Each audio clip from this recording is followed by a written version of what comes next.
Hola, para los que no me conocen, mi nombre es Francisco. Soy venezolano. Soy de una provincia de Venezuela llamada Estado Sucre, de un hermoso pueblo llamado Casanay. Creo que uno de los más hermosos de Venezuela. Y creo no equivocarme. Bueno, mis queridos aliados, como le había prometido sobre compartir con ustedes el motivo por el cual estoy acá en estas condiciones. Bueno, llegó el día de hacerlo. Pero quiero focalizarme más que todo en mi accidente, todo lo que fue el proceso de recuperación, todas mis vivencias durante todo ese tiempo, porque es bastante tiempo. Fueron 2 años y 2 meses. Se dice fácil, pero hay muchas cosas que contar y no quiero, o sea, quiero centrarme más que todo en esa parte de mi accidente y del proceso de recuperación, porque allí intervinieron muchas personas desde el comienzo de que tuve el accidente, y se fueron sumando muchas más personas porque a medida de eso fui conociendo. Pero sí voy a mencionar a algunas personas porque yo creo que es necesario hacerlo. Primero por motivos de agradecimiento y segundo porque esas personas las menciono porque eso me va a servir de enlace para ustedes durante todo el desarrollo de lo que es esta historia, ¿no? Y creo que es necesario hacerlo. De igual manera, como le estoy diciendo, me voy a focalizar solo en mi accidente, todo el proceso de desarrollo de recuperación. Me imagino que van a surgir interrogantes, pero a medida que esas interrogantes vayan surgiendo, le sugiero que en mi canal de YouTube, cuando estén viendo el video, las interrogantes que surjan, me lo pueden hacer las preguntas en mi canal, en lo que es la casilla de los comentarios, que dependiendo las preguntas que me hagan, si es mucha pregunta, tomaré en consideración hacerle un próximo video. Ahora, si son pocas preguntas que se puedan responder fácilmente va escrito, lo haré de esa forma para aclararle las dudas a todos aquellos que tengan alguna duda respecto a esta historia. Un 10 de junio del año 1998, yo me dedicaba a la fabricación e instalación de avisos luminosos, lo que es publicidad exterior. Los avisos que van en fachada, van en centros comerciales, llámese de neón, trabajaba con ese tipo de avisos. Un amigo y yo trabajamos juntos, estábamos realizando unos avisos a un banco regional, y el banco lo iban a pasar a Banco Nacional. Entonces, como había que retirar los avisos anteriores, porque era regional y lo iban a pasar nacional, tenían que colocarle avisos nuevos y cambio de nombre. Yo en ese entonces vivía en Caracas, ya vivía en capital, ya me había ido de mi pueblo natal, Casanay, me había ido a vivir a Caracas. Ya tenía años trabajando en el área de la parte de aviso publicitario, y nos fuimos específicamente a una provincia de Venezuela, el estado Falcón. Allá se conoce como estado en Venezuela. Recuerdo yo bien claro que ese día salí de Caracas a las 10 de la noche, algo así aproximadamente, y de Caracas allá hay como unas 4 horas. Llegué a las 2 de la mañana, llegué al hotel, me instalé el hotel, bueno, un baño y acostarme a descansar porque al día siguiente había que trabajar. Había que retirar el aviso de la fachada y a tomar unas ciertas medidas porque teníamos que hacer un reconocimiento del área antes de ir a colocar el aviso, porque teníamos que tomar en consideración muchos factores. Estos factores era que había que tomar en cuenta de dónde estaba ubicado el aviso, si estaba cerca de costa, porque Falcón tiene costa. Y si hay costa, hay que tomar en consideración todo eso, porque donde hay costa el aviso tiene que ser un material resistente para que el salistre no lo corroda tan rápido. Bueno. No, al día siguiente nos levantamos en la mañana, yo me fui a desayunar, como siempre. Luego nos vamos al banco a retirar el aviso. Una oficina del banco que era de un solo piso, pero equivalía a 2 por la altura que tenía esa oficina. Pero yo me fui a la parte superior de esa oficina, subí a una escalera que estaba externa. Como siempre me fui a tomar las medidas de la fachada. Y mi sorpresa que cuando llego a la fachada me pasan por encima un tendido eléctrico, no eran las guayas eléctricas, pero esas guayas estaban bastante distantes. Creo que era imposible tocarla ni con las manos, particularmente que yo tenía una altura considerable. Yo creo que no, ni que por brincara era imposible hacerlo. Pero como la parte superior había una pared de protección, lo que protegía el borde de la parte superior de esa oficina, yo era un poco alto y quería asomarme hacia abajo. La protección me llegaba como por la rodilla, creo, aproximadamente, y por supuesto que eso no me brindaba la seguridad como para asomarme. Yo recuerdo que había un caño, un tubo allí de metal, y lo tomé, no sé para qué, no recuerdo para qué, en verdad no recuerdo por qué tomé ese tubo en mis manos, porque yo lo que iba era a tomar unas medidas. Luego, buscando apoyo para poder mirar hacia abajo, recuerdo que las piernas, a la altura de los gemelos, había uno en el techo, estaba como enterrado. Eso fungía de allí, en ese tubo que estaba enterrado en la misma platabanda. De allí venía una guaya del poste que eso fungía como un viento para el poste. Y yo me apoyo allí a la altura de los gemelos. Y cuando me apoyo allí, que miro hacia abajo, me incorporo, tenía el tubo en la mano, ese tubo de metal. Eso hizo un estruendo. Lo que alcanzo a escuchar que hizo un estruendo horrible. Un estruendo horrible. Recuerdo que yo digo que yo morí en segundos, siempre cuento esto, morí en segundos porque después que yo escucho ese estruendo,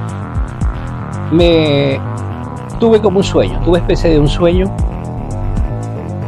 y me veo parado en un túnel. Eso sí, yo solo allí parado en un túnel, y no sé de dónde me salió. Empecé mentalmente a decir, no me quiero morir, no me quiero morir, no me quiero morir. No sé por qué, de dónde salió eso. No me quiero morir, no me quiero morir. Cuando comienzo a decir eso, comienzo a ver especie de rayos de luces, rayos así, estilo como centella, algo parecido cuando hacen una centella. Y cuando de repente abro los ojos y me veo sentado arriba en la parte superior de la agencia del banco. Sentado, eso sí, cuando abro los ojos, que como que parece que por eso digo, morí en segundos, que volví nuevamente en sí, es cuando me veo sentado. Los dos brazos lo tenía así, algo así, los dos brazos así, como doblado como a unos 45 grados, y derretido. Cuando derretimos un plástico y mis huesos quedaron forrados en un plástico, por decirlo de una forma, forrado en un plástico derretido. Es tanto así que yo tenía anillos, tenía un reloj, y la piel lo cubrió, porque la piel al derretirse cubrió todo eso. Y los dos brazos doblados, que yo en el desespero, yo intentaba enderezarlo, o sea, intentaba mover los brazos, y no lo movía. Yo en ese momento aún estaba solo, arriba en la platabanda. No habían subido ninguno de los muchachos que estaban abajo. Eso sí, me sentía literalmente como una antorcha humana. En ese momento que abro los ojos, ya en ese momento comienzo a sentirme como que estuviera prendido en candela, tal cual como una antorcha. Sentía que me ardía desde el dedo gordo del pie hasta el último pelo Y estando así, en ese momento, en mi desespero, veo que llegaron los muchachos. Y yo estoy creyendo, como en el estado Falcón, allá el sol, ¿verdad? Que en el estado Falcón el sol pega fuerte, las temperaturas son altas en el estado Falcón. Yo estoy creyendo que yo me sentía como una antorcha humana debido a la temperatura que había en ese momento. Y eran como las 10 de la mañana, sucedió eso, cuando sucedió eso. Y le digo a uno de ellos que agarré una lámina, no sé qué fue lo que agarró, que me lo pusiera arriba para hacerme sombra y cubrirme del sol, porque yo creí que era eso. Me sentía que me estaba quemando, estaba prendido en candela. Y resulta que cuando yo estoy en el desespero que me cubra del sol, él desesperado buscó la forma de cubrirme y me cayó un poco de tierra en los ojos. Eso fue horrible. Yo me quedé como ciego porque tuve que cerrar los ojos porque me cayó. Eso estaba sucio, tenía tierra y me cayó tierra en los ojos. Y bueno, ¿qué es lo que desespero? Que el momento de desespero. Y yo le digo a él que me estirara los brazos porque yo quería estirar los brazos. Yo quería como doblarlo, moverlo, no. Y le digo a él, pero le digo, por favor, estírame los brazos, que no puedo estirarlo, no puedo. Y él intenta ayudarme a yo estirar los brazos. Cuando él me toca para estirar los brazos, recibí una descarga eléctrica de mi parte. Es decir, yo tenía una carga eléctrica enorme cuando lo vi que tuvo esa reacción. Por supuesto que le dio miedo volverme a tocar. Llamaron ya en ese momento, ya se habían llamado a los bomberos, llegó la gente de la electricidad. Y él me dijo, no, Francisco, no, tienes corriente, Francisco, no te puedo tocar, tienes corriente. Yo, bueno, tienes corriente. Entonces, gracias a Dios que enseguida llegaron los bomberos, llegó la gente de la electricidad. Subieron una camilla, los bomberos me bajaron en una camilla. Pero en el momento que me estaban bajando, yo estaba en ese momento de desespero por lo que me sentía como una antorcha humana. Pero como ellos ataron la camilla con cuatro puntos con una soga, yo sí me di cuenta que cuando me estaban bajando, desde acá de mi pierna a esta altura, por allí mi pierna hacía contacto con una de las sogas de los picantes con que estaban atados la camilla. Y con todo eso, en mi desespero, yo sentía que allí, cuando eso tropezaba con la soga, me dolía, porque hubo un momento que se fue un poco de lado, y cuando se fue de lado, la pierna tuvo contacto con la soga. Entonces yo sentí que ahí me dolió mucho más fuerte. Yo con mi desespero, en verdad que no le di mucha importancia, y de hecho tenía mi ropa, el pantalón, no podía ver nada. Me suben a la ambulancia. La localidad donde yo estaba se llama Churuguara. Eso pertenece al estado Falcón, pero es una localidad, no era la capital de esa provincia del estado, pues, como tal. Era Churuguara. Entonces me trasladaban de allí, del banco, me trasladaban a un ambulatorio. Un ambulatorio, para los que no saben qué es un ambulatorio, es un centro médico, algo muy chico, que sirve para brindarle asistencia a menores, a personas que en caso de emergencia, pero algo muy menor. Cuando me bajan de la ambulancia y me ingresan al ambulatorio, las personas se asustaron y le dijeron a la ambulancia, no, este caso no, fue demasiado grave para atenderlo acá. Y bueno, de ahí me trasladan a lo que es la capital del estado, en este caso el estado Falcón, al hospital de esa provincia, al hospital ya central de esa provincia. Durante ese trayecto llegó un momento que le dije al chofer de la ambulancia que acelerara más, que se apurara. Lo que estaba viviendo era demasiado fuerte y verdad que no lo aguantaba, porque el dolor, el ardor, me seguía sintiendo como una antorcha humana, y eso era verdad. No sé cómo describir ese dolor, pero era algo horrible. Bueno, el chofer me decía, no, pero voy rápido, esté tranquilo. Y yo pensaba que para mí eso iba como a 20 kilómetros por hora, y resulta que iba muy rápido, ¿no? Bueno, llegamos al hospital, me ingresaron a emergencia, y yo me entero después que había 30.000 voltios. había 30.000 voltios allí y por supuesto que había un campo magnético, que fue lo que me sucedió. Yo no tuve contacto en ningún momento con ninguna guaya eléctrica, yo no tuve contacto directo con ellos, sino simplemente que estaba en un campo magnético. Y al yo hacer contacto con ese caño que le describí, eso que estaba enterrado en el techo, allí estaba atado una guaya que servía de viento al poste. Por supuesto que era tierra, era la parte negativa, y al estar en un campo magnético hice lo que se llama el arco eléctrico, como una centella, bajo una centella, y por supuesto entró por mis manos y ocasionó todo este desastre, ¿no? Bueno, llego al hospital. Lo primero que hacen es a emergencia buscar la forma de intubarme porque estaba infartado. Los médicos, bueno, buscaron la vía más rápida para intubarme, que fue con una manguera por la nariz, pero bueno, era con el mismo desespero, la angustia de todos ellos a verme así. Para que la manguera pudiera pasar por la garganta, tuvieron que hacer 3 intentos, porque en los 2 primeros intentos la manguera se obstruyó en la garganta y eso me generó náusea, ganas de vomitar. Y eso era horrible, horrible. Yo con el dolor, ganas de vomitar, porque la manguera tuvieron que sacarla, volverla a introducir. Hasta el tercer intento fue que la manguera ya pudo pasar al lugar donde ellos querían que llegara. Y me colocaron todos los aparatos, el oxígeno, todo lo que eso colocan cuando uno está en esas condiciones.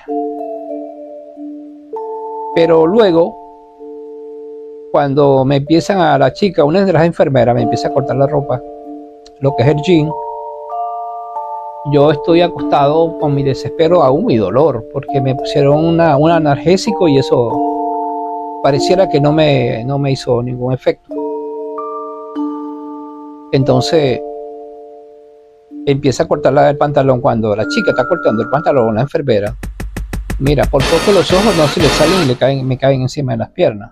Yo veo la expresión, noto la expresión de ella, y lo que hizo, vi su rostro, y cuando ella veo eso, yo trato de medio incorporarme para mirar mis piernas, y cuando me incorporo veo mis 2 piernas increíbles. Wow, yo digo, mis piernas, fue mi expresión, porque mis 2 piernas estaban literalmente explotadas. Desde acá hasta acá, que más tarde se las voy a enseñar, porque tarde se las enseño. De acá hasta acá estaba explotada. El hueso estaba expuesto, lo que es la tibia y peroné quedaron expuestos por acá, por la parte superior, que entre el hueso, lo que es la tibia, peroné, uno y los gemelos podía meter el dedo por debajo y salía de este lado. Es decir, entre tibia y peroné,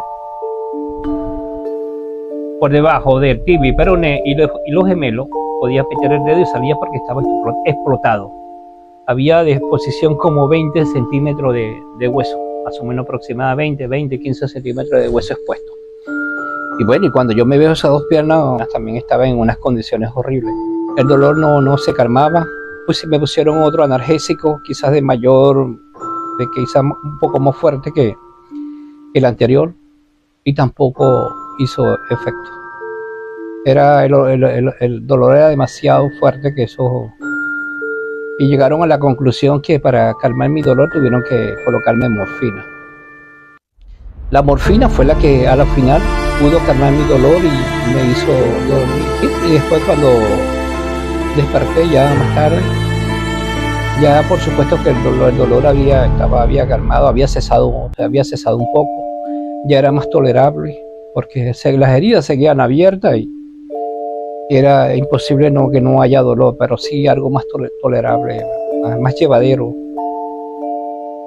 Bueno, ese día pasé toda la noche no sé si en una segunda, no recuerdo mucho, porque en verdad que por las condiciones que estaba, no recuerdo si esa misma noche tuvieron que poner morfina nuevamente para dormir, no recuerdo. Amaneció al día siguiente y todo el día lo pasé quizás más tranquilo, en lo que se refiere a dolor, más tranquilo, pero los médicos estaban solo pendientes, monitoreando lo que era la parte del corazón, pero no se estaban percatando que yo tenía 2 miembros ya en esas condiciones que les dije anteriormente, y ya allí en esos miembros no había circulación. Bueno, pasé mi día allí, y al siguiente día los médicos vi que no se dedicaron a ver mis condiciones de mis brazos.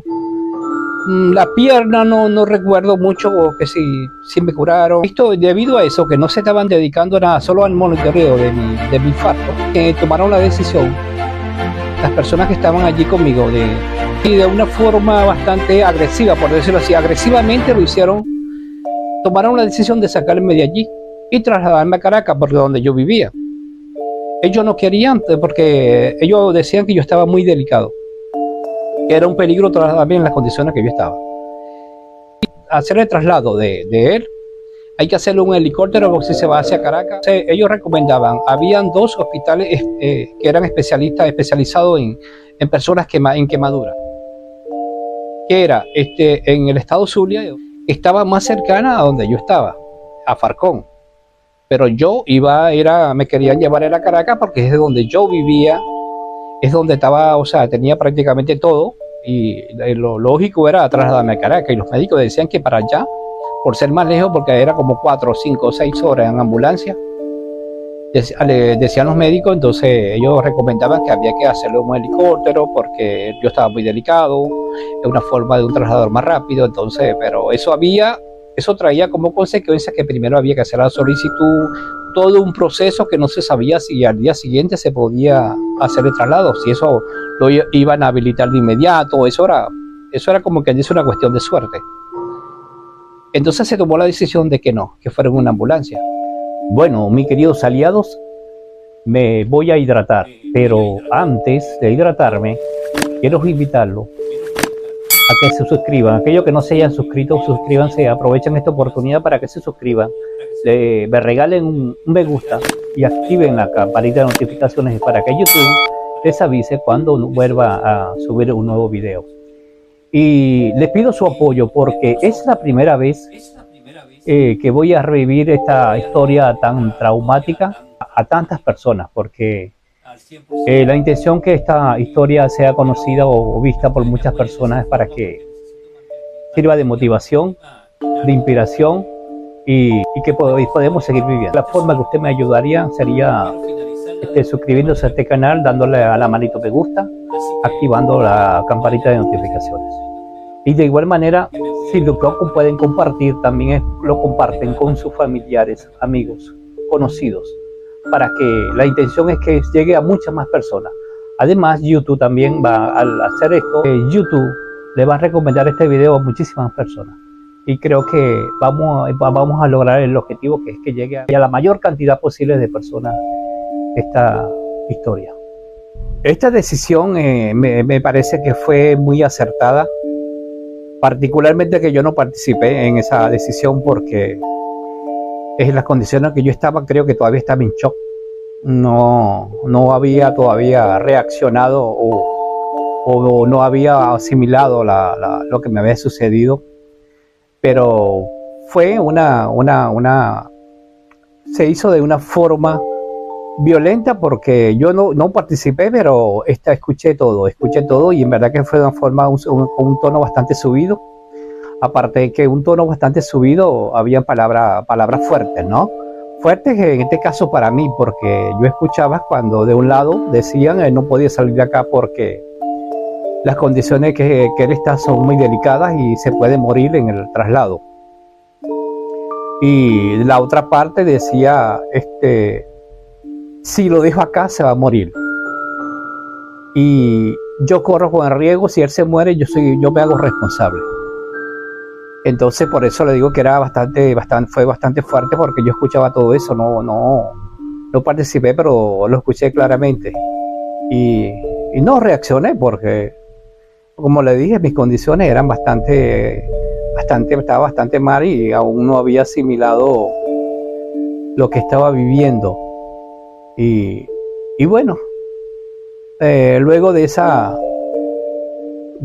discusión un poco intensa, caliente, bueno, ya se decidió sacarme de allí. Se firmó, por supuesto, lo que el médico pedía que firmara para que se iniciara mi traslado. Por supuesto que yo estaba en shock porque Pensaba, por mi mente pasaban tantas cosas. 29 años en plena flor de la juventud. Verme allí, mis dos brazos estaban cubiertos por las sábanas, pero yo sé que estaban allí. Y mis dos piernas en las condiciones que estaban. Mis brazos, le comento algo, que mis brazos estaban quemados hasta la altura de los bíceps aproximadamente. Y mis dos piernas, como hice la descripción que le hice anteriormente, pero algo que yo no sabía en todo mi dolor, toda mi angustia que viví ese día. ¿Sabes que me entero luego cuando llego a Caracas, la capital de Venezuela? Que mis axilas también estaban explotadas. Las dos axilas estaban explotadas literalmente, explotadas. Y con razón, era tanto dolor que por supuesto yo no podía describirlo dónde eran los puntos en sí, era mucho dolor.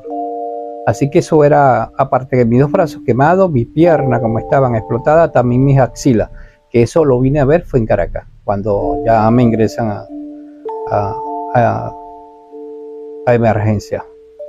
Así que por eso creo que estaba justificada la forma que estaba yo aún en shock, que no participé, pero solo escuchaba, solo eso, y es verdad que no sabía qué iba a suceder conmigo.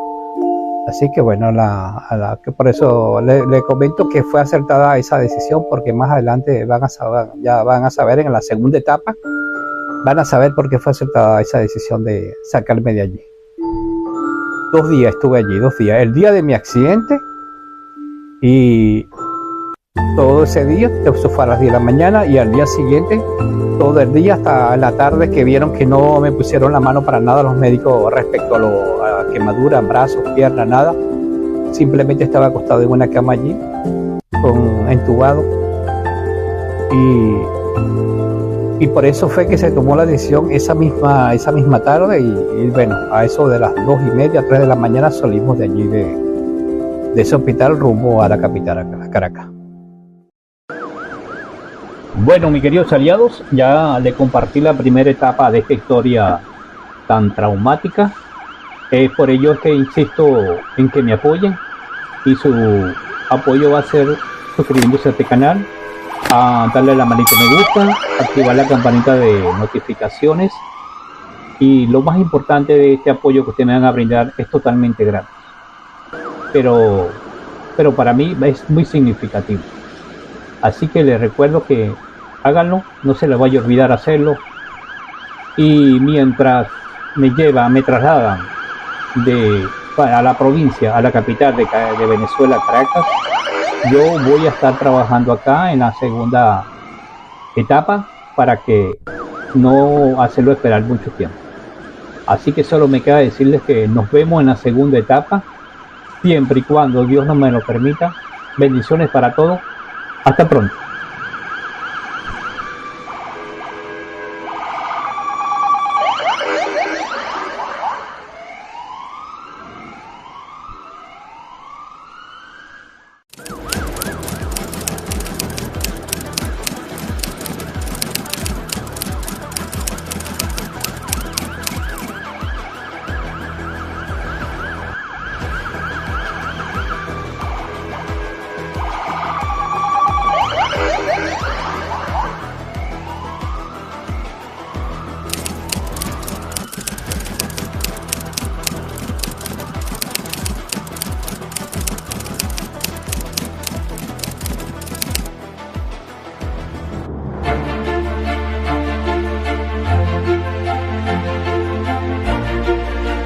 Llegamos a Caracas.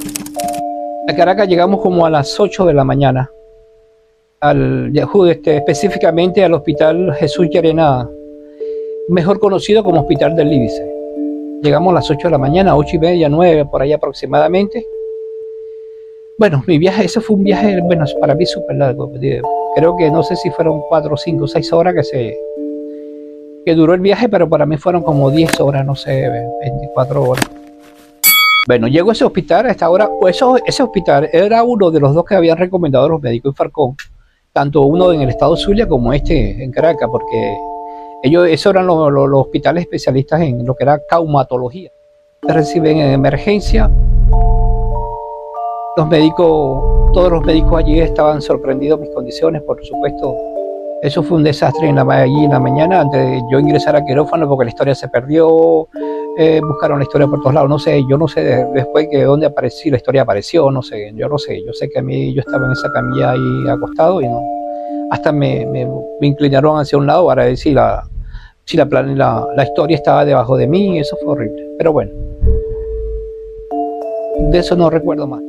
Bueno, llegando al hospital de Caracas, recuerdo que los médicos me ingresan de inmediato a quirófano, porque sabes que ellos me dicen en ese momento, Francisco, tenemos que ingresarte a quirófano porque tenemos que amputarte los dos brazos. Wow, oye, por supuesto que eso me sorprendió. Entonces me explica, me dice, ¿sabes por qué tenemos que amputarte los brazos? Porque tienes 2 días con dos miembros. En esas condiciones no hay circulación, es donde proviene la gangrina. Y si nosotros no te operamos de inmediato o no te amputamos los brazos de inmediato, la gangrina te puede agarrar los pulmones y después de allí no te va a salvar nadie. De hecho fue así. Luego me dicen ellos que, Francisco, si tú pasas, yo llegué a las 8:30, 9 de la mañana al hospital, me dijeron que si pasa y hubiese llegado al mediodía, la gangrina no hubiese agarrado los pulmones y ahí sí, verdad que no había, como quien dice, solución. Es por eso que ellos me ingresan de emergencia y me dicen que tienen que amputarme los brazos. La gangrena es el tejido muerto por falta de irrigación sanguínea. Básicamente es una infección en el tejido que no se queda tranquila, que si no se detiene a tiempo se puede convertir en una septicemia. Es por ello que en la primera etapa yo le comenté que la decisión fue muy acertada cuando me sacaron del hospital de acá, de la provincia del estado Falcón. Particularmente que se hizo de una forma un poco agresiva, pero la agresividad vino porque los doctores no querían autorizar mi salida y por eso se tuvo que hacerse de esa forma. Pero bueno, yo creo que acá aplica donde dice que el fin justificaba los medios. Bueno, cuando los médicos me dicen eso, que me van a amputar los brazos, en verdad yo no recuerdo qué reacción estuve. No sé si yo dije sí, está bien, háganlo. No sé, porque yo venía tan adolorido. Y no sé, esa noticia no sé que era peor de como yo me sentía, esa noticia, yo creo que no podía distinguir una cosa de la otra. Y no sé, no recuerdo si lloré. Cuando me dijeron eso, verdad que ahí no recuerdo mucho porque estaba fuera de lugar, para decirlo así, por decirlo de una forma, así que bueno, no recuerdo. Bueno, ya recuerdo que cuando vuelvo a abrir mis ojos, tengo yo nuevamente conocimiento luego del ingreso a quirófano, ya despierto en terapia intensiva.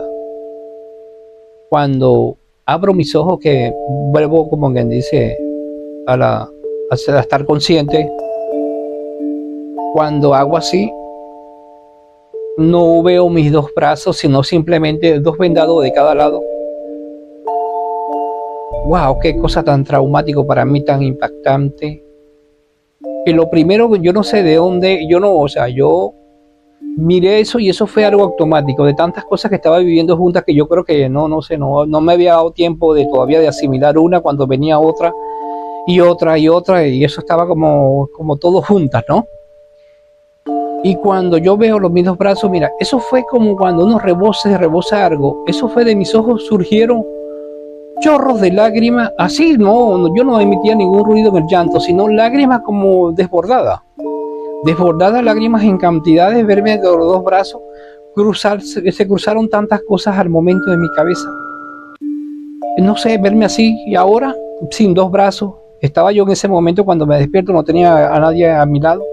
Estaba yo solo, me despierto solo porque en terapia intensiva allí no puedes tener visitas o personas permanentes a tu lado y las enfermeras que están allí o el personal que está ahí está pendiente de cada de esas cosas. Abro mis ojos, estoy solo y eso era lágrimas y que no paraban y yo pensando en mi cerebro a la vez dando vueltas, funcionando, y ahora yo sin mis 2 brazos, ¿qué voy a hacer?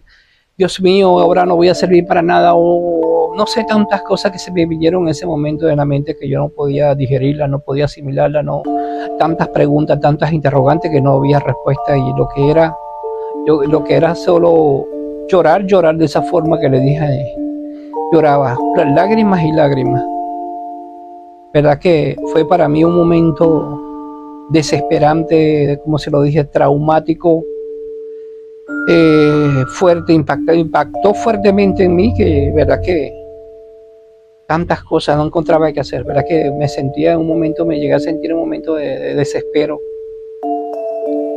de tanto dolor, o tanta porque antes, o sea, cuando me veía los brazos estaban quemados, los veía, estaban quemados, ok, están allí, pero los veo, pero el no verlos ya, que no estaban, que era algo como que dice ya particularmente que yo no tenía la sospecha de que me lo iban a amputar, porque los médicos, sabes que los médicos me dijeron, Francisco, ¿qué les pasó a esos médicos allá? Ellos me dicen que por qué ellos tenían que haberlo cortado, o sea, ellos tienen su palabra, no me acuerdo la palabra científica ahora, pero es decir, tomar un bisturí y cortarlo, los brazos, para que la sangre circulara. Ellos me dijeron eso en Caracas, que tenían que haber hecho eso.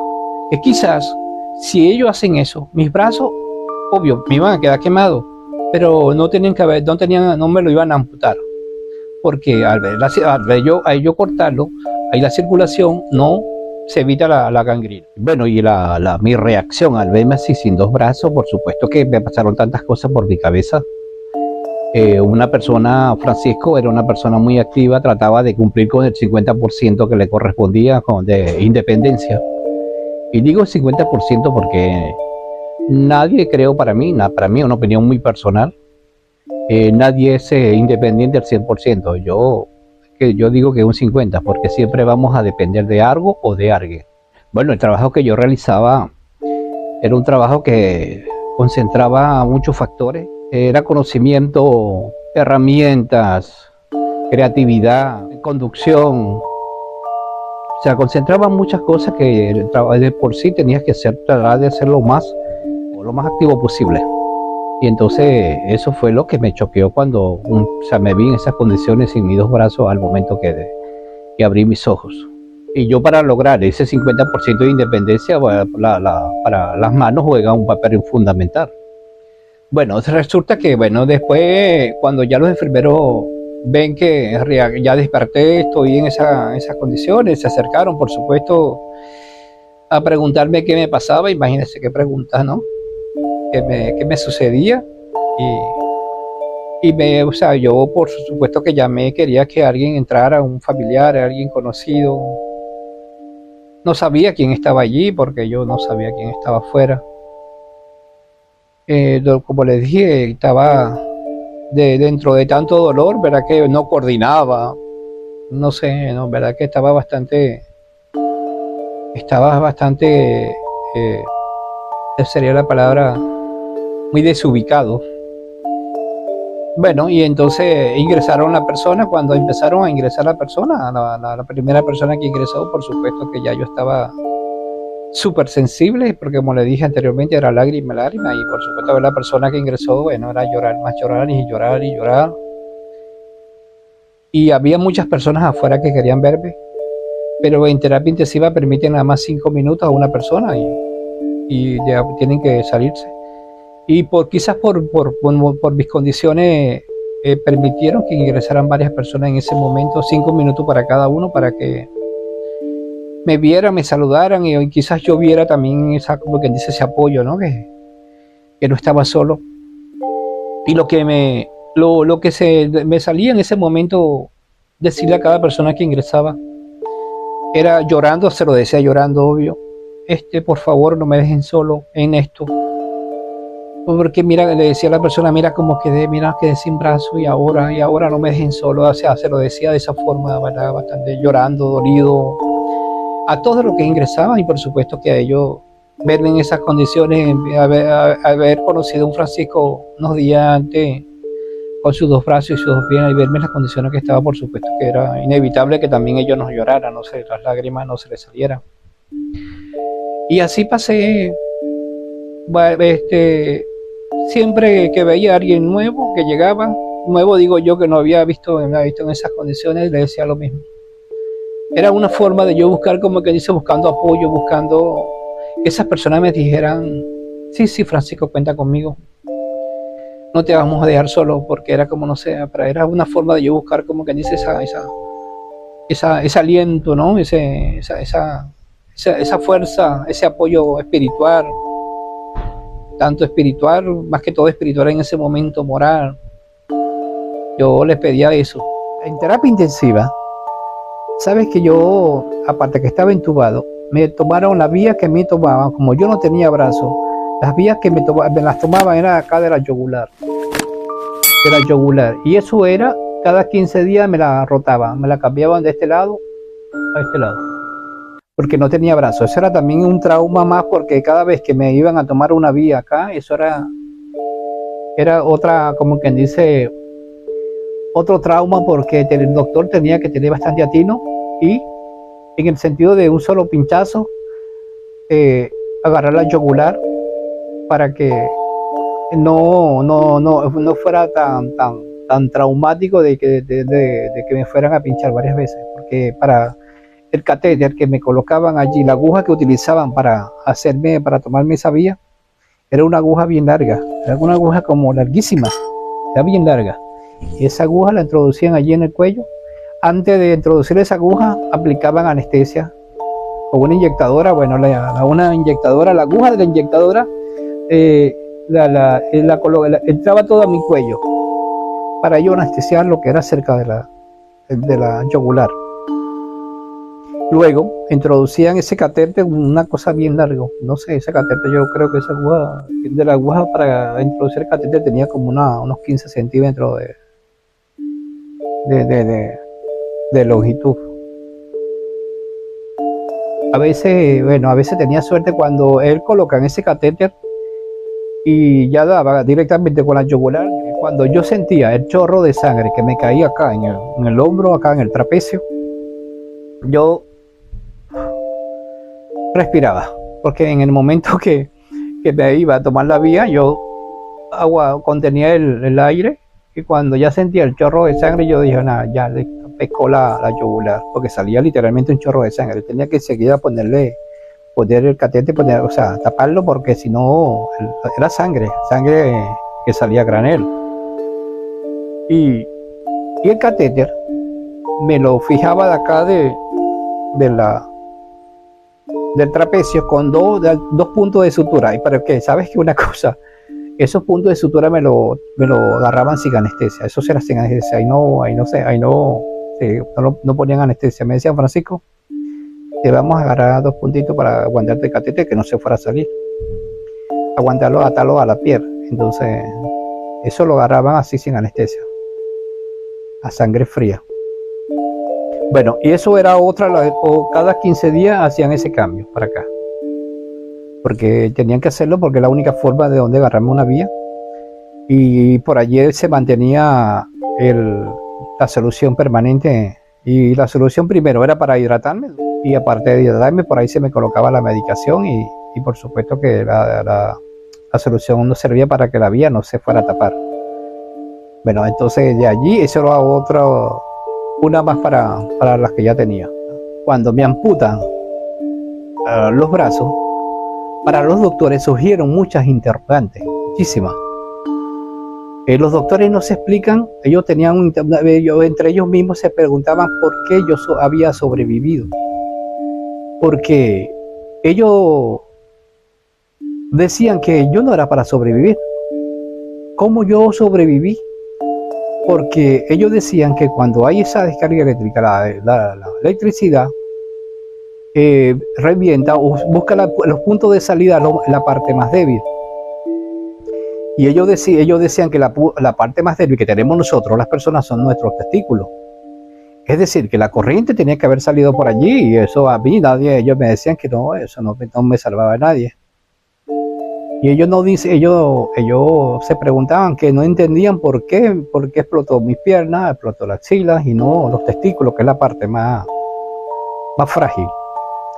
Después yo le dije, doctor, entonces si usted dice que tenía que haber reventado la electricidad por allí, ¿no reventó? ¿Por qué, doctor? Porque yo, en el momento cuando eso me sucedió, yo tenía un apoyo en el gemelo, y eso sirvió como tierra y sirvió para hacer el arco eléctrico. Entonces la corriente fue directamente del punto de salida, buscó entró en la parte del arco eléctrico, entró y buscó la parte negativa, que fue lo que hizo el puente.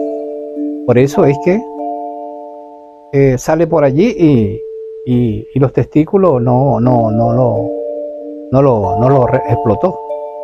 Pero los testículos sí, los testículos sí sufrieron. ¿Por qué? Porque yo tenía los testículos bastante inflamadísimos, los testículos. Pero en terapia intensiva no me di cuenta de eso. Como le dije, en terapia intensiva no me di cuenta. Yo esas cosas las viví, empecé a ver todas esas cosas. Fue en la otra etapa de la habitación.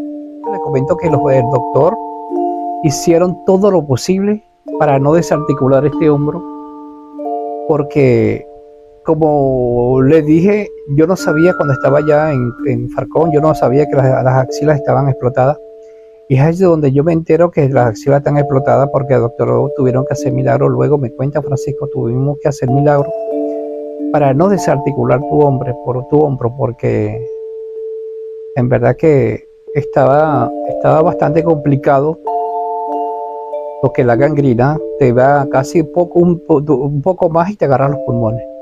Entonces tuvimos que hacer milagro, y en verdad que sí, ese buñol, cuando yo empiezo a verlo, lo tenía un poco extraño, y él me hizo una explicación, los injertos que tuvieron que hacer para no desarticular. De verdad que agradezco, porque no me quedó muñoz, pero de algo me sirve por lo menos para colocarme esta ortesis que tengo, que es de mucha ayuda. Sí, hicieron una reconstrucción en mis axilas. ¿Cómo? No sé, pero sí me di cuenta, porque uno sabe como tenía mi axila, y sabe dónde te alaron de un lugar para, como que dice, cubrir ese espacio de lo que fue el agujero que estaba allí, cubrirlo. Y esto lo supe después. Los médicos no decían que yo no salía de allí. No salía porque estando allí agarré una bacteria bastante peligrosa, donde la bacteria me estaba comiendo ya, o sea, me estaba comiendo, y por eso ellos no apostaban, ellos no daban, como que dice, ni un 1% de que yo saliera con vida de allí. Me enteró allí que un paciente que está en las condiciones que yo estaba, quemado, somos pacientes vulnerables al 1000% con las bacterias, es decir, somos unos imanes. Para todo lo que pase cerca de nosotros lo absorbemos, porque estamos, como que dice, la exposición es tan grande que cualquier bacteria se aloja en nuestro cuerpo cuando estamos quemados. Porque en este caso, no, bueno, imagínate, cuando estamos quemados se sucede porque no tenemos la epidermis, no está, ni dermis, y aparte de eso tenía las piernas explotadas, y bueno, yo creo que qué más motivo para yo absorber cualquier bacteria que pasara a kilómetros. Entonces esos fueron uno de los motivos de por qué tenía una bacteria tan agresiva, porque yo era como que para las bacterias era muy apetitoso en ese entonces. Durante esos 25 días que yo duré en terapia intensiva, sabes que yo no allí, y mientras que estuve allí, como las condiciones que estaba no me permitían ingerir ni siquiera una gotita de un líquido, en este caso agua.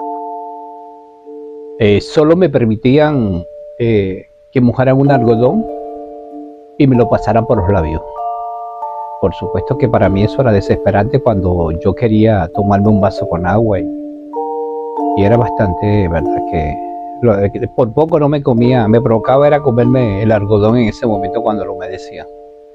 Y la verdad que es desesperante. No me permitían comer, obvio, porque estaba entubado y estaba en terapia intensiva, y las condiciones no...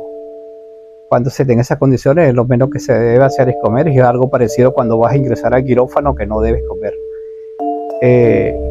Yo tenía, en ese entonces mi peso aproximado era de 83 kilos, más o menos. Allí creo haber perdido como unos 40 kilos durante esos 25 días. Como le dije, no comía, eso sí. Permanentemente tenía una solución fisiológica, que era lo que me hidrataba y me mantenía hidratado. No recuerdo mucho durante mi estadía de esos 25 días, no recuerdo, Sí, sufría tanto que el dolor no recuerdo mucho sobre el dolor. Sé que me hacían unas curas o me hacían en la parte de aseo, todo eso me lo hacían en la cama. Allí no me movía mucho y quizás por eso no recuerdo tanto dolor en ese entonces, esos 25 días. No recuerdo. Quizás en la parte más dolorosa sería, en este caso, sería más que moral, sentimental. Era el dolor, creo que era el dolor que más sentía, porque en esos momentos que uno se encuentra en esas condiciones, uno quiere tener una persona al lado permanentemente, por lo menos que te escuche, que te dé un consuelo, y lo menos que allí me permitían era tener una persona allí al lado. 5 minutos y ya tenía que salir, porque eso era terapia intensiva. Aparte de eso, habían otras personas allí, otros pacientes, que bueno, estaban también en las mismas condiciones o parecido. Todo el que está en terapia intensiva ya saben, pueden imaginarse las condiciones que pueda estar una persona allí. Obvio, pero no como yo quemado, sino por otros motivos.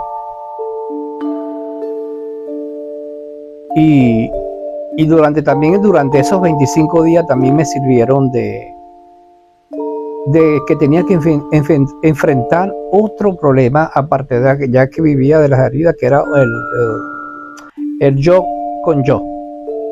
¿Por qué me di cuenta durante esos 25 días que tenía que enfrentar el yo con yo? No sé si el yo con yo lo digo de esta forma porque ya cuando estaba los días que me faltaban por salir, me di cuenta, mi desespero o mi desespero sería así, vamos a decirlo, mi intensidad, porque siempre quería que una persona estuviera allí. Me daban permiso 5 minutos y no pasaban 10 minutos, creo, y estaba llamando nuevamente a la persona.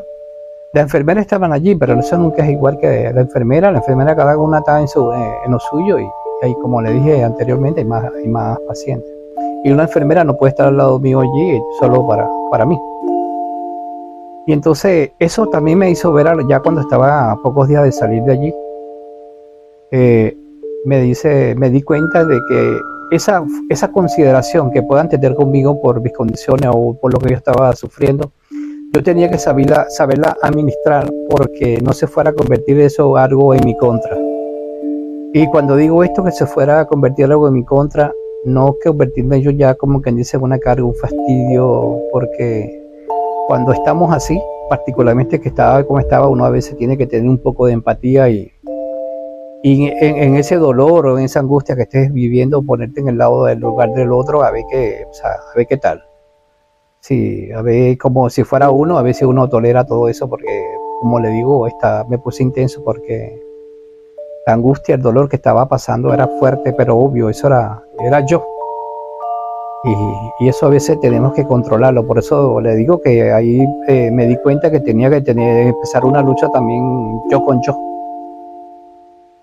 Y recuerdo que cuando se llegó el día, que la enfermera me dice, creo que Francisco, mañana parece que te van a bajar a piso. Obvio, después de toda esa tormenta que había pasado yo allí esos 25 días, mañana te vas a bajar a piso. Allá ella me dice, allá vas a estar mejor, porque allá vas a estar en un cuarto normal, vas a poder recibir visitas normalmente, vas a poder tener una persona a tu lado allí permanentemente. Y en verdad que, por supuesto que esa noticia a mí me vino, verdad que me emocionó, eso me cayó bien.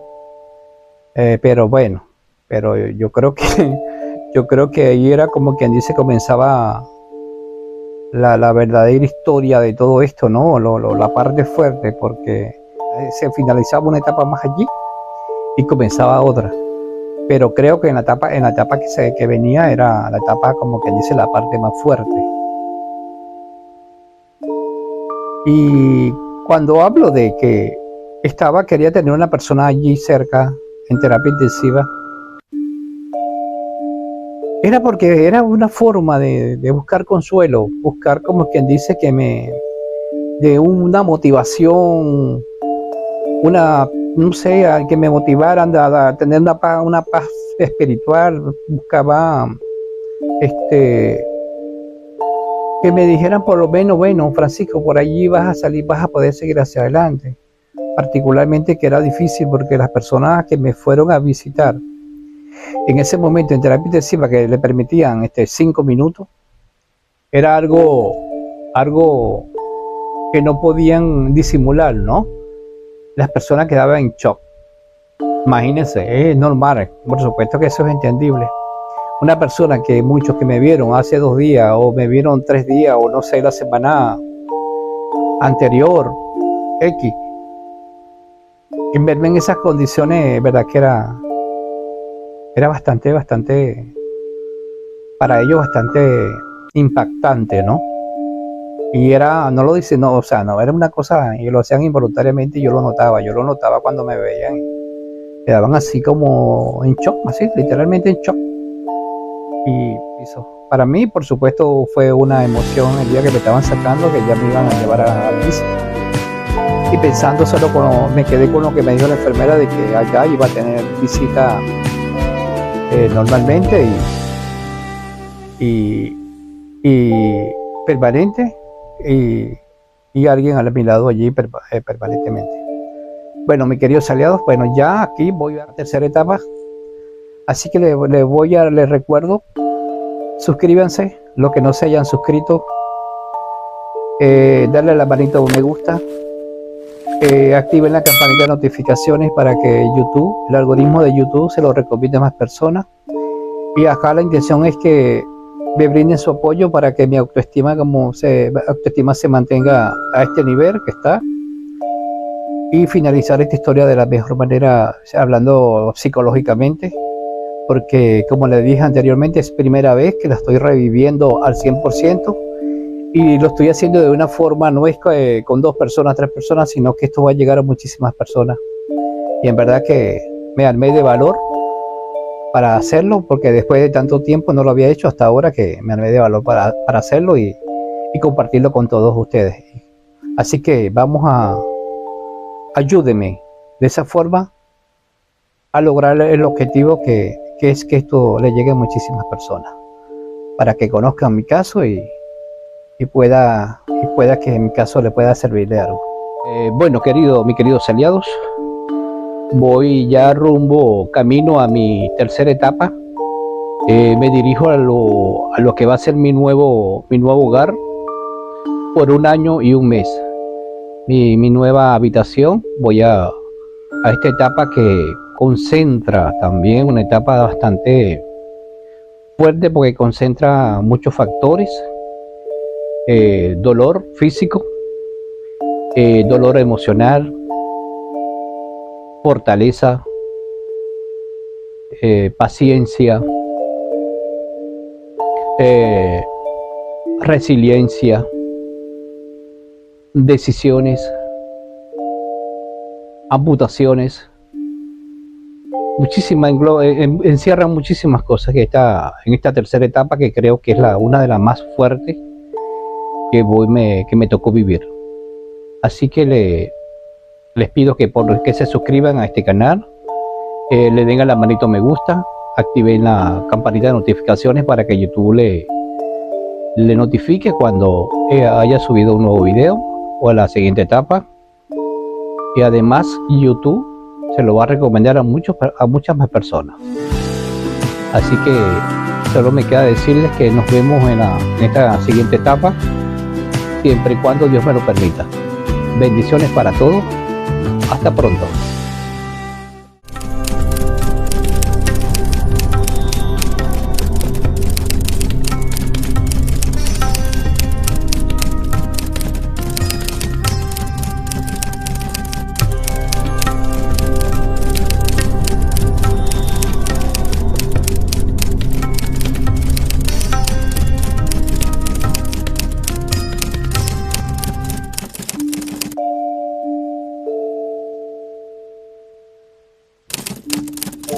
Bueno, aquí voy camino hacia una tercera etapa. Me llevo lo que la enfermera me comentó, que allá iba a tener visita permanente, voy a tener una persona a mi lado permanentemente. Y me fui con esa, entre tanta oscuridad que estaba viviendo, eso lo usé como una pequeña luz en esa oscuridad para darme ánimo, darme un poco de nutrir mi espíritu, porque creo que a veces cuando estamos viviendo cosas tan oscuras, siempre tenemos que buscar algún punto de luz que tiene que haberlo, porque creo que eso es lo que nos va a ayudar a darnos ese pequeño impulso o fuerza, ¿no?, para continuar. Y además me llevo esa parte positiva porque voy hacia una etapa que desconocida porque no sé qué va a suceder en esta etapa, en esta tercera etapa. No tenía conocimiento qué iba a suceder porque a nosotros no nos dan un manual. Bueno, Francisco, toma, este va a ser tu itinerario a partir de que llegues acá, que pases a una habitación, que te sacan de terapia intensiva. No. Allí yo me iba enterando de mi itinerario a medida que las cosas vayan sucediendo. Y entonces no sabemos si es bueno o es malo. Saberlo o no saber nada, sino esperar que las cosas sucedan y enfrentarlas en ese momento con la mayor fortaleza. Y para lo que yo viví, yo creo que nadie está preparado para esas cosas, ese tipo de situaciones, que yo creo que nadie. Pero lamentándolo mucho, algunos la vida nos cambia así en fracciones de segundos. Simplemente tenemos que vivir el momento y a ver cómo reaccionamos.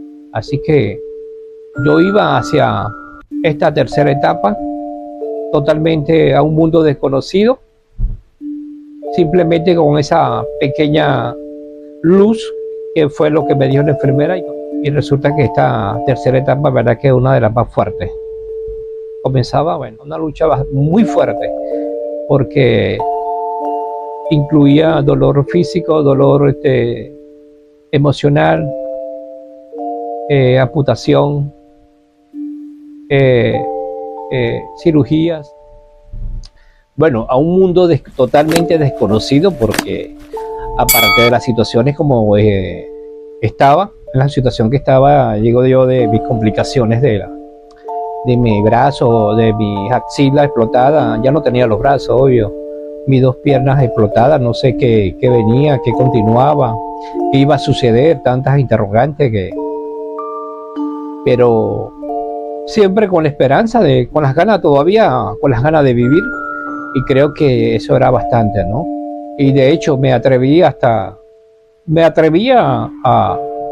hacer esos cálculos, a pensar quizás el tiempo que podía estar allí. Pensé en 6 meses aproximadamente, mientras que cicatrizaban mis heridas. Pensé 6 meses y luego de acá salgo, como quien dice, a vivir mi vida nuevamente en estas condiciones. Fue lo que yo pensaba. Me bajan al área de traumatología, que es un área para personas quemadas. Es un área donde solo hay pacientes quemados, algunos quemaduras de diferentes grados. Las habitaciones allí eran dobles, para solo 2 personas. Por lo menos el área donde yo estaba, en esa sala donde yo estaba, eran habitaciones para 2 personas. Es un área que se permanece, el aire acondicionado está al 100%, porque es una forma de mantener el área estéril. Me colocan en una habitación con un compañero, y esa persona ya estaba allí. La persona que estaba allí estaba en unas condiciones parecidas a las mías. Él también había tenido un accidente y un auto, y el auto chocó con un poste de electricidad, y él fue algo parecido. Él perdió sus 2 piernas y un brazo. También de la misma forma con la electricidad. Bueno, llego al primer día a esa habitación, ya me bajan en la mañana, sí, a eso del mediodía. Y yo súper contento. Pero ese mismo día, en la noche, me sucedió algo horrible, que no dormí. Me imagino que no dejé dormir al compañero, porque a nosotros nos separaba, había nos separaba un paraván. Era como quien dice lo que había un poco de privacidad de una cama a la otra. Y en la noche me sentía mis brazos, cosa que no lo había sentido los días anteriores allá, que yo recuerdo. Yo no había sentido esos días, los días, los 25 días que estuve en terapia intensiva. Yo no sentí eso, no recuerdo porque yo lo recordara, porque algo tan horrible así es difícil uno olvidarlo. En la noche, ya eso de 8 de la noche, el primer día ya en habitación, los brazos lo empecé a sentir cuando uno mete las manos en un balde con hielo, algo así, donde hay agua y hay hielo. Yo sentía que mis brazos, yo no tenía los brazos, obvio, pero el fantasma del brazo nunca ha desaparecido.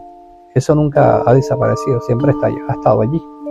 A mí me apuntaron los brazos y el fantasma sigue. De hecho, ahora en este momento, yo empuño mis manos, siento mis manos, puedo empuñar mi mano, siento los dedos. A veces me dan hasta un calambre en la mano, a veces me dan el pie que no tengo, en la pierna que no tengo. Bueno, esa noche, mis dos brazos sentía como lo que lo tenía metido en un balde, algo con hielo. Sentía que los brazos se me iban a congelar. Sentía que se me iban, estaban congelados y se me iban a partir los brazos de lo desagradable, de lo malo que sentía. Yo me mandé, creyendo yo que era por el aire. Yo pensaba que era por el aire acondicionado que estaba sintiendo eso, pero esas son cosas que pensaba en el momento. Cuando yo en terapia intensiva también había aire. Y me puse una sábana, me mandé a poner otra sábana. Eso es increíble, así me la mandaba, me ponía la sábana a la altura del cuello hacia abajo, porque se supone que yo estaba buscando cubrirme los brazos para como que dice darle calor a los brazos. Y eso mira, no cesaba, mira. Y yo me quejaba, lloraba, no lloraba, lo que hacía era quejarme, gritaba, no puedo usar. Pasé toda la noche, llamaron a los médicos, me pusieron analgésico, no me hizo nada, seguía el malestar y yo quería que me pusieran más sábanas a los brazos. Y luego esperaron unas horas, 2 horas, 3 horas para que me pusieran otro analgésico, porque no es recomendable poner uno en tan corto espacio de analgésico, no es recomendable. Pero sin embargo eso no me hacía nada. Era algo parecido como cuando me sucedió el accidente, que estaba ya en Falcón, el primer día, que me sentía como una antorcha humana. Pero aquí en este caso eran los dos brazos que sentía que se me iban a partir, estaban congelados. Cuando ya uno los mete en un balde, en un frío, que ya no tolera el frío y siente que se van a partir de lo congelado los brazos. Y pasé toda la noche quejándome, a veces los caídos un poco más alto, un poco más bajo, pero era algo que no podía tolerar, no podía, y que por eso digo que no creo que dejé dormir no dejé dormir a las personas que estaban a mi lado, ni por supuesto quien me acompañaba tampoco durmió. Bueno, el día que me bajaron a la habitación, creo que fue un día jueves. Resulta que yo no sabía que esos días que me bajaron, creo que fue el mediodía, obvio que no me hicieron cura, porque ya la cura me la habían hecho en terapia. Al día siguiente tampoco, creo que tocó ya era jueves, viernes, y no me hicieron cura el viernes. Entonces, es decir, pasé viernes, sábado y domingo tranquilo allí en mi habitación, acompañado, porque ya las cosas habían cambiado en ese sentido, con una persona allí a mi lado permanentemente, y para mí era súper positivo, porque ya la persona estaba allí, me atendía directamente. Las enfermeras eran únicas exclusivamente para aplicarme la medicación, todas las cosas que implicaba relacionado con las enfermeras, con los médicos. Bueno, resulta que esa paz que quizás pasé ese fin de semana se me iba a borrar, esa felicidad se me iba a borrar a partir de la semana siguiente, el día lunes. Cuando yo estoy creyendo que las curas me las iban a hacer en la cama, pensaba yo, por eso, como le digo, yo no sabía nada, no tenía un manual de cuál iba a ser mi itinerario. Cuando llegan los camilleros a buscarme, yo pregunto qué pasó, no, Francisco, te llevamos te venimos a buscar para llevarte a la sala de cura. Bueno, ahí comienza, creo que ahí fue donde comenzó mi tortura nuevamente, con el momento que me van a pasar para la camilla, particularmente que lo hacían con la sábana que estaba en la cama para que fuera un poco más cómodo o menos doloroso, ¿no? Y me pasaban para la camilla con las mismas sábanas. Pero sin embargo, era imposible no que me dolían las piernas, me dolían las axilas, porque las axilas las tenía aún, todo eso estaba vivo. Ahí comenzó mi tortura, que mis gritos, al momento que me pasaban, le dije, por más que le decía yo, tenga mucho cuidado. Y luego de la camilla me llevaban a la sala de cura. La sala de cura me pasaban también de la misma forma a la sala de cura. Era especie a donde a mí me acostaban. Era como un mesón pero de acero inoxidable, parecido a un lavaplato, lavavajilla, como lo conozcan en su país. Era algo parecido, grande. Y allí yo recuerdo que la primera vez que me llevaron a esa cura, fue que verdaderamente fue cuando me di cuenta,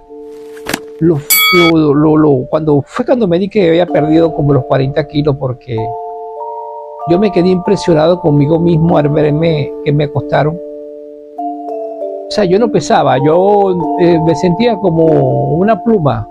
Cuando me acuestan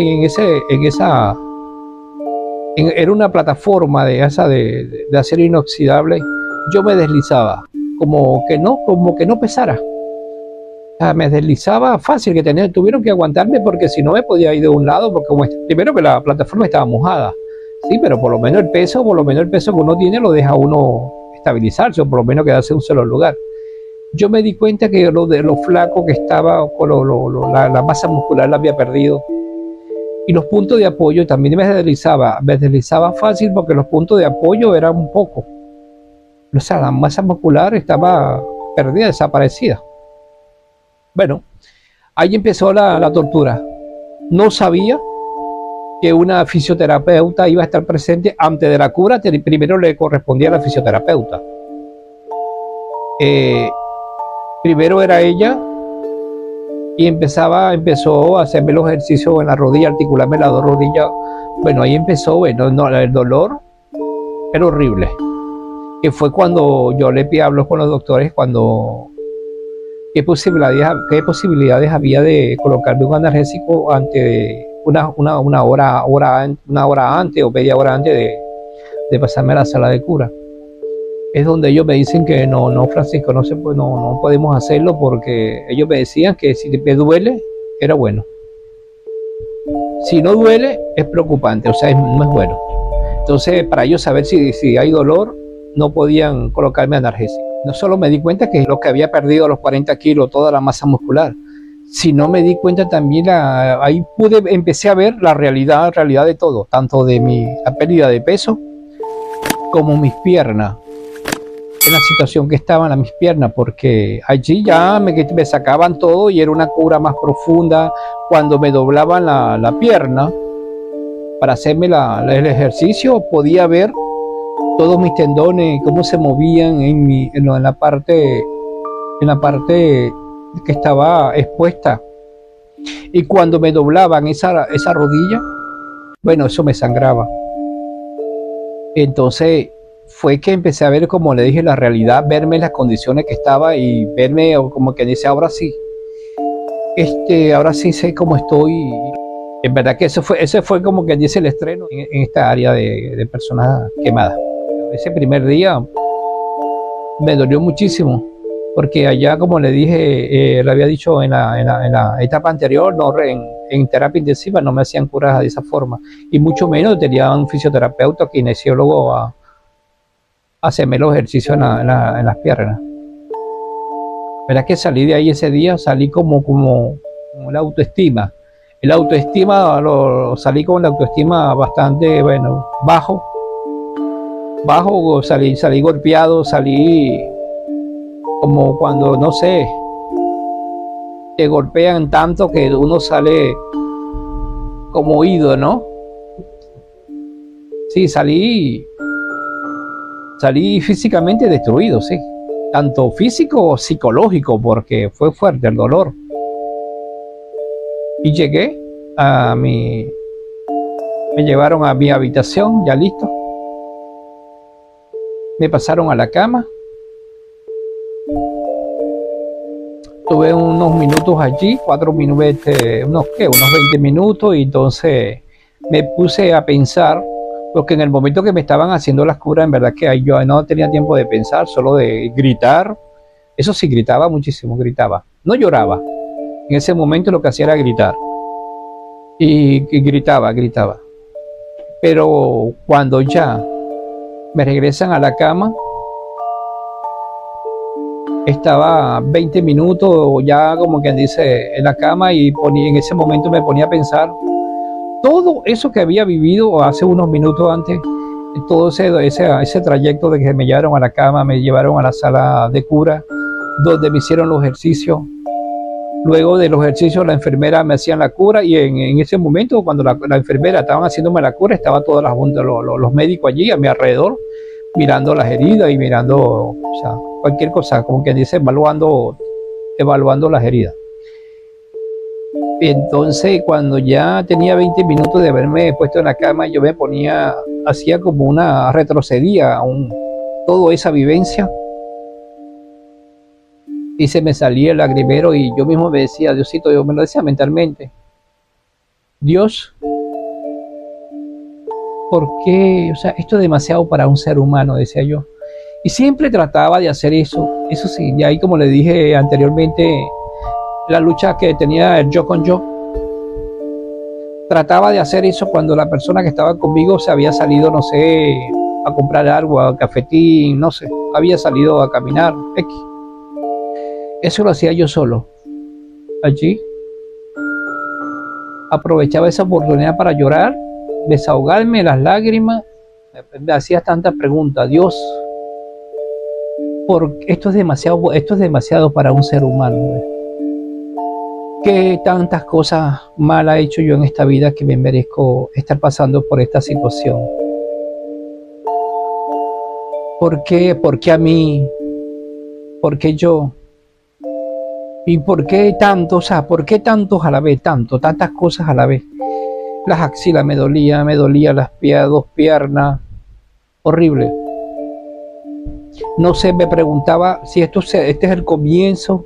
¿Cuánto tiempo va a durar esto? ¿Seré capaz de tolerar todo esto? ¿Seré capaz de salir de acá, de esta situación?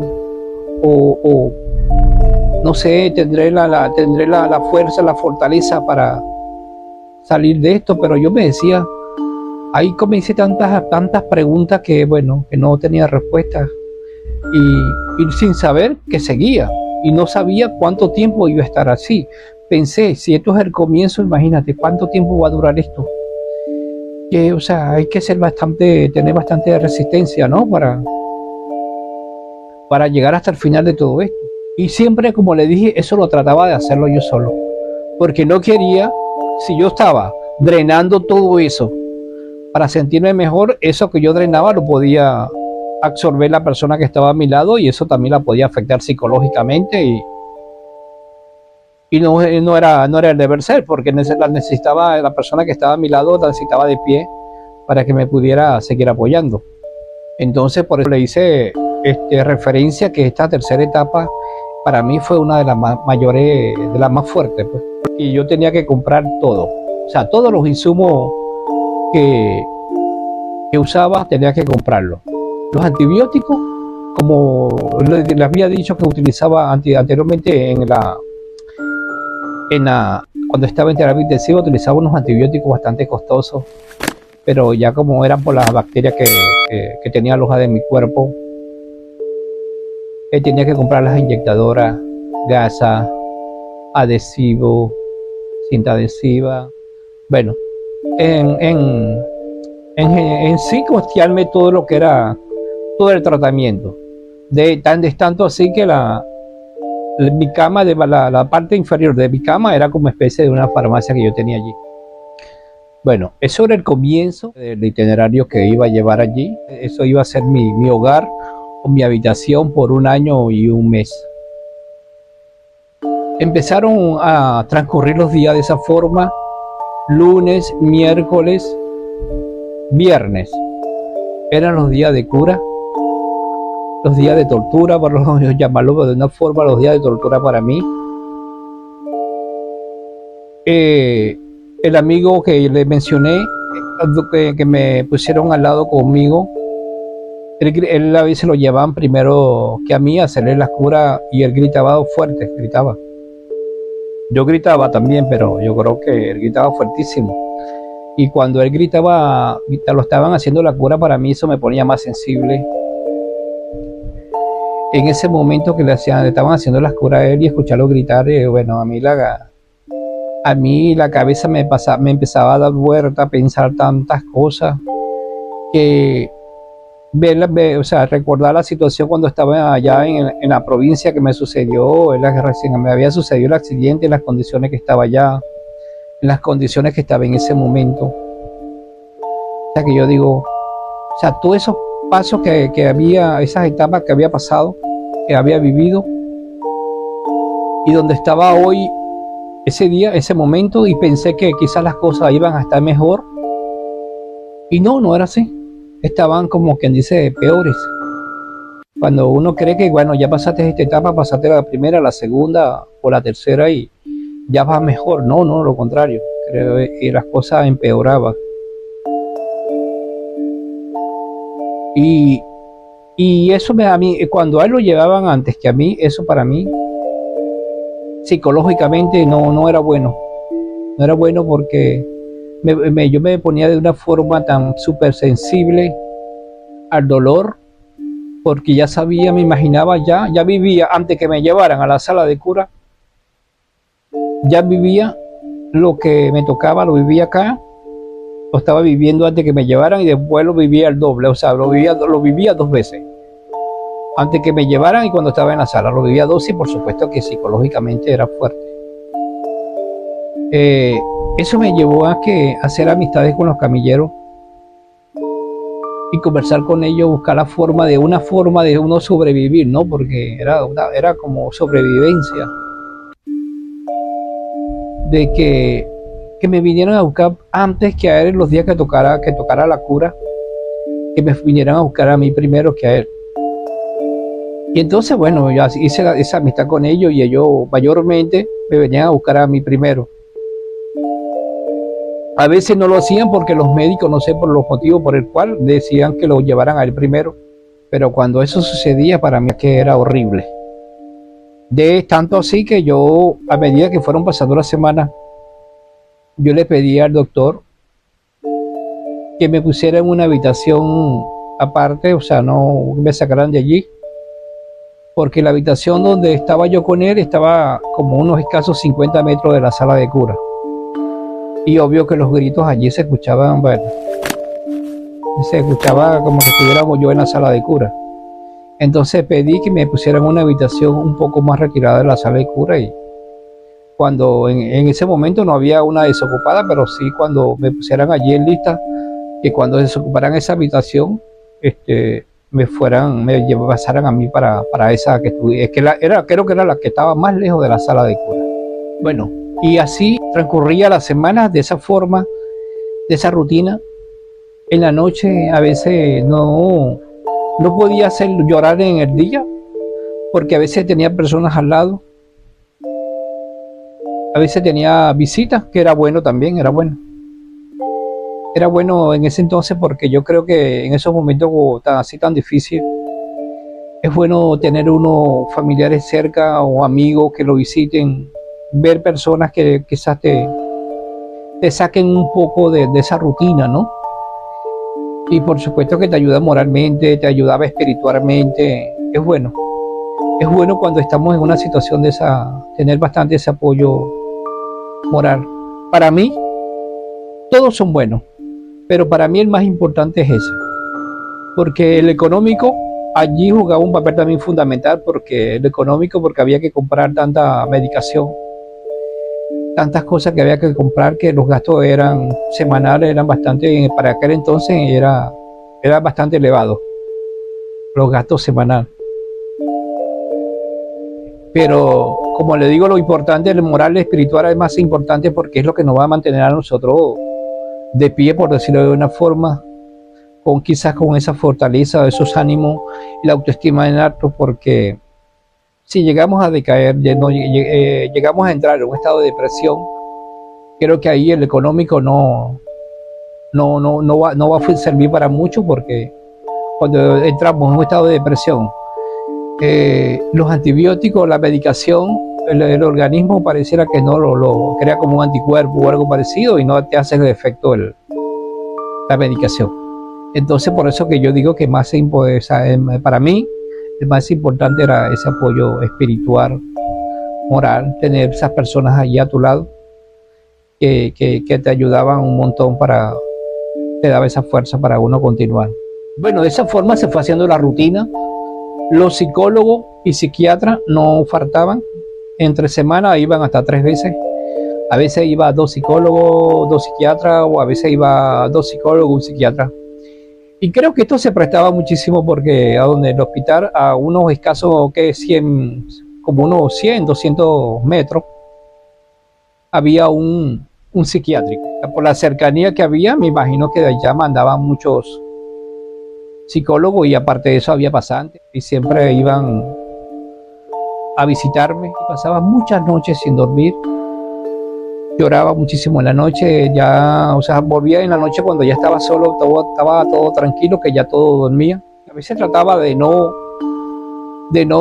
como quien dice, quedarme allí por mucho tiempo en esos pensamientos, que quizás no era el momento, pero era difícil no hacerlo, porque se supone que allí yo estaba pendiente de las heridas, de la cicatrización, de todo lo que se iba a suceder, que iba a pasar conmigo, hablando en términos de salud.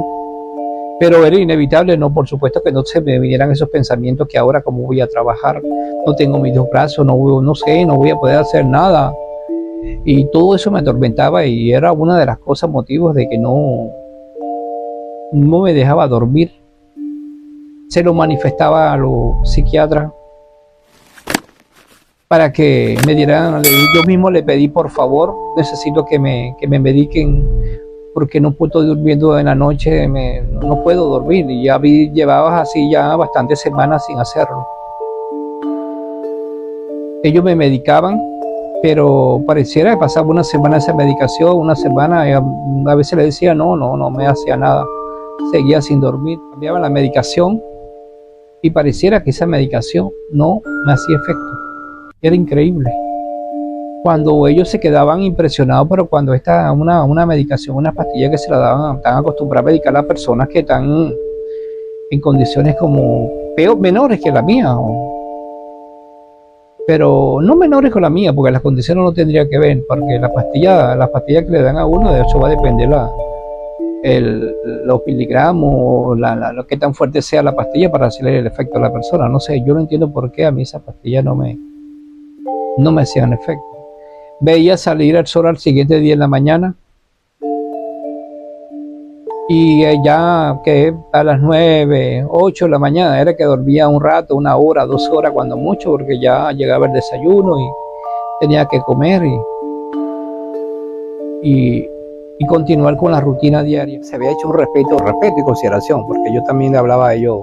Ellos de hecho se sentían, les gustaban conversar conmigo, y a veces me dedicaban un tiempo allí, no iban hasta a verme, a examinar o ver alguna herida, no, iban solo a conversar conmigo, y ellos siempre se dieron cuenta, o me lo dijeron, me lo manifestaron: Francisco, ellos mismos me lo manifestaron, es verdad que usted es fuerte, o sea, usted con la situación que está viviendo, y nosotros, o sea, te admiramos, porque la situación que está viviendo usted es bastante fuerte. Yo le pedí a los doctores: yo sé mejor que nadie lo que estoy viviendo, cómo es las condiciones que estoy, y sé que esto no es fácil, no es de hoy para mañana, pero yo le voy a pedir a ustedes, por favor, que lo que ustedes me vayan a hacer a mí, lo que me corresponde hacer por mi bienestar, yo quiero ser el primero en saberlo, porque no es que a veces sucede que todo el mundo lo sabe, y el último que lo sabe es uno. Le dije, no, yo quiero ser el primero porque para yo empezar a asimilarlo, para yo psicológicamente prepararme y esto no me sorprenda, porque yo sé que esto es difícil. Y ellos en verdad, como me habían visto mi actitud, ellos dijeron, está bien Francisco, tu actitud me parece que es la correcta y tienes razón y vamos a respetar esa exigencia y así lo vamos a hacer. Si tú crees que estás preparado para asimilarlo, lo que te vaya a hacer, nosotros te lo vamos a comunicar. Siguieron transcurriendo los días, me iban como 2 meses. En una de esas curas, llega la fisioterapeuta, como siempre cada día de cura, eran dos fisioterapeutas que me hacían los ejercicios, o fisioterapeuta o kinesióloga. Me empiezan a hacer los ejercicios con la pierna izquierda. Bueno, ese día, qué día tan horrible, yo me desmayé del dolor. Eso es como que me taladraron el cerebro, me lo taladraron, que yo perdí el conocimiento por un rato. Quedé inconsciente. Cuando vuelvo en sí me pusieron alcohol, a oler alcohol, y fue que volví otra vez. Pero consciente por el motivo por el cual porque perdí el conocimiento, yo estaba consciente que era el dolor que estaba viviendo en ese momento que me estaban haciendo los ejercicios. Me desperté de una forma muy agresiva, por decirlo así. Desperté de una forma muy agresiva, porque yo sabía por qué el motivo había perdido conocimiento. Y le dije a la fisioterapeuta, no me toquen más la pierna, no me la toquen, le dije. Pero un poco agresivo, ya. Hágame la cura. O sea, en este caso a las enfermeras, porque ya le dije a las kinesiólogas que no me tocaran más, a la fisioterapeuta no me toqué. Y le dije a la enfermera, hágame la cura, por favor, hágame la cura, que yo estaba bastante agresivo, estaba bastante adolorido, molesto, tenía, no sé, una mezcla de todo. Por supuesto que era notorio para ellas, todas ellas, y mi actitud de agresivo, de todo, no sé. Y ya no me tocaron más la pierna, las kinesiólogas, las fisioterapeutas no me las tocaron. Me hicieron mi cura y me llevaron a la habitación. Yo iba como, no sé, iba comprimido de todo, iba con un nudo en la garganta, dolor, rabia, molestia, no sé, de todo. Y llegar acá, ¿cómo será que llegaron? Me pasaron a mi cama. Quedé a los 10 minutos, 15 minutos pasaron de ponerme en la cama. El mar de lágrimas, nuevamente. Esa era mi forma de desahogarme, drenar. Mar de lágrimas. Yo no sé de dónde me salían tantas lágrimas, porque eso era chorros de lágrimas. Esa era como quien dice, eran ríos de lágrimas. Bueno, pasó ese día. Era como quien dice, yo vivía esos momentos, pero ya en la tarde ya estaba relajado. La rutina era las curas interdiarias, lunes, miércoles y viernes. Todos los lunes me traían sangre de acá de la ingle, que me pasaron a piso, me controlaban, como los testículos los tenía inflamados, me controlaban lo que era la parte de la orina, de los riñones. Yo tenía a mi lado una botella gigante, transparente, que era donde yo tenía mi sonda, obvio, tenía una sonda puesta. Y allí era donde se recolectaba toda la orina y yo veía todo lo que orinaba. Yo pasé como alrededor de 3 meses, 4 meses, creo yo, si no me equivoco. Yo orinaba coágulos de sangre todavía en la botella, yo lo veía todo en la botella. Yo orinaba coágulos de sangre. Increíble, yo por eso digo, yo estaba viviendo todo lo que estaba viviendo, no era nada más las heridas, sino también el dolor, sino que veía ver en la botella los coágulos de sangre que yo orinaba y le dije que duré 3 meses, 4 meses aproximadamente de esa forma. Y los testículos los tenía inflamados. Es decir que, bueno, como dice el doctor, que cuando no estamos para morir, cuando no nos corresponde morir, creo que no nos toca, no nos toca. Y yo creo que tuve demasiados motivos para hacerlo y sin embargo mira toda esa vivencia y cómo es. Y sin embargo seguía allí o sigo acá. Bueno, ya llegándose al tercer mes de toda este itinerario que venía viviendo, de toda esta agonía que vivía, de esta trauma, llegan un día a la habitación después de una cura. No sé qué vieron los médicos allí, porque los médicos cuando me iban a hacer la cura ya estaban, se hacía una junta médica de 5 o 6 médicos a mi alrededor, eso era cada vez que me iban a hacer la cura, lunes, miércoles y viernes. Siempre había 5 médicos, 6 médicos, me hacían una evaluación, ellos conversaban, veían todo. A los 3 meses llegó el médico, mi médico tratante, a la cama. Me dice: Francisco, necesito hablar contigo. Digo: ¿qué pasó, doctor? Bueno, Francisco, sabes que nosotros estamos haciendo todo lo posible por salvar tu pierna y tú eres testigo de que nosotros lo estamos haciendo. Hacemos todo lo que está de nuestra parte, todo lo posible. Pero Francisco, hemos llegado a la conclusión que tenemos que amputarte la pierna.